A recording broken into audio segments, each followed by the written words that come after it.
নমস্কার বন্ধুরা, শিউলির রান্নাঘরে স্বাগতম। আজ আমি দিদিমা ঠাকুমার আমলের একটা রান্না নিয়ে চলে এসেছি। এটা বানানো ভীষণই সোজা আর গরম ভাতের সাথে খেতে দারুণ লাগে, তাই স্কিপ না করে পুরো ভিডিও দেখার অনুরোধ রইল।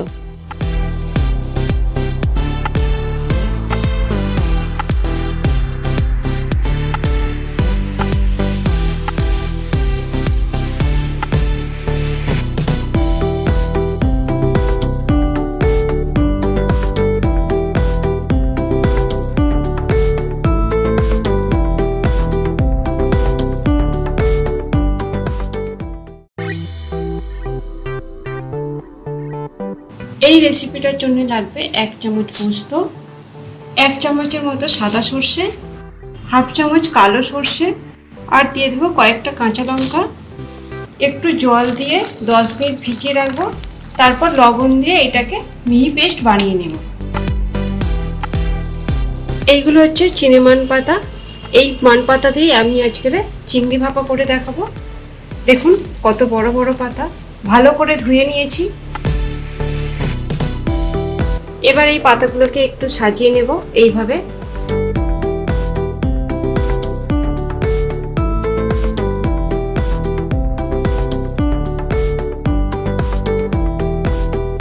এই চিংড়ি মাছগুলো দিয়ে আজ আমি বানাবো। এই চিংড়ি মাছে একটু ম্যারিনেট করে নেব, লবণ দেব, হলুদ গুঁড়ো দেব। এবার সর্ষে পোস্ত বাটাটা দিয়ে দেব, সর্ষের তেল দিয়ে দেব,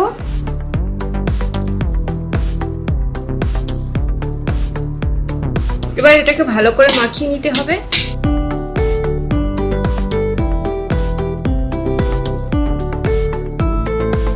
ভালো করে মাখিয়ে নিয়েছি।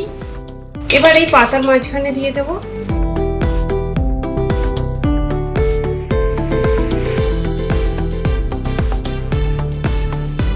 আরো একটু সর্ষের তেল দিয়ে দেব।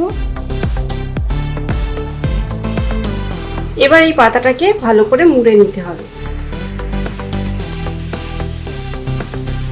দেখুন এইভাবে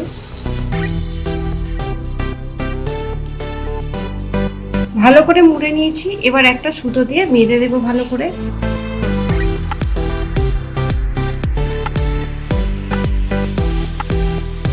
এইভাবে বেঁধে নিতে হবে।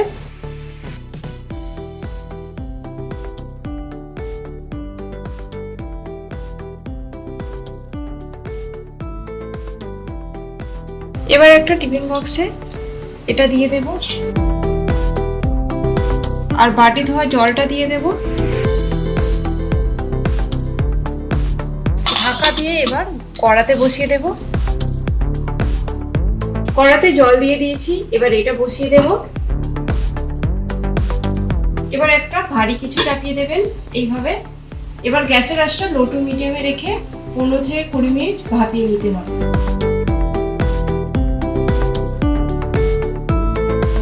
20 মিনিট পরে ফিরে এলাম, গ্যাসটা বন্ধ করে দিয়েছি। এবার 10 মিনিট এইভাবে রেখে দেব একটু ঠান্ডা হওয়ার জন্য। 10 মিনিট পরে ফিরে এলাম, দেখুন ভালো সেদ্ধ হয়ে গেছে। এবার এই সুতোটা বাদ দিয়ে দেব। এবার এটাকে ভালো করে মাখিয়ে নিতে হবে। দেখুন এইভাবে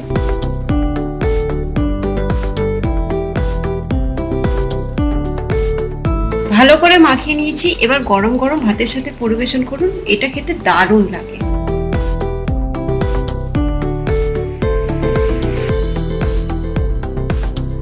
একটু উপর থেকে সর্ষের তেল দিয়ে দেব।